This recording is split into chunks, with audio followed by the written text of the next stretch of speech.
అవతల ధర్మయుద్ధం చేసేవాడు కాదు మన ప్రత్యర్థి.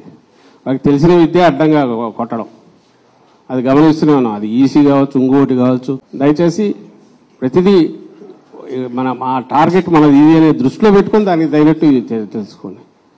అవతల వాడు ఏదన్నా తను అనుకున్నట్టు అడ్డంగా చేయకుండా అడ్డం కొట్టడం నాకు కావాలి, ఏమేమి ఉన్నాయో రూల్ పొజిషన్ దాన్ని చూసుకోవడం. మనది ఒకటి వాడు చల్లనోటుగా ఇది చేసే పరిస్థితి రాకుండా అడ్డం పడాలి. ఏమేం చేయొచ్చో దానికి మనకు కావాలి. సో కన్వీనియంట్ మనకు అనుకూలంగా అవతలవాడు ఆటలు సాకుండా చేసేట్టు ఆ రూల్ని ఎట్లా ఇది చేసుకోవాలి, అవసరమైతే దాని వరకు ఎంతవరకు ఫైట్ చేయాలి అనేది మనం కంఫర్టబుల్గా బ్రహ్మాండంగా వస్తున్న దాంట్లో డౌట్ లేదు. అయితే వాళ్ళ ఆటలు సాగనివ్వకుండా ఎట్లా చేయాలనేది మనం చేసేది మన టార్గెట్. అది మళ్ళీ అధికారంలోకి వస్తున్నాం, బ్రహ్మాండంగా వస్తున్నాం. 9న ప్రమాణ స్వీకారం ఉంటుంది, ఇందులో ఎలాంటి డౌట్ లేదు. అయితే దానికి ఏదో మనం వాళ్ళ ఆటలు సాగనించి వాళ్ళు పెట్టే జరిపే సైకలాజికల్ వాటన్నిటి మనం తట్టుకొని మనం ఏదో ఇది కాకుండా ముందు ప్రియంటివ్ వాళ్ళను ఒక్క ఆట కూడా సాగనివ్వకుండా ఏం చేయాలనే ఉద్దేశంతో మోర్ అలర్ట్గా ఉంటున్నాం. అది దృష్టిలో పెట్టుకోండి చేసిన. Okay then, thank you.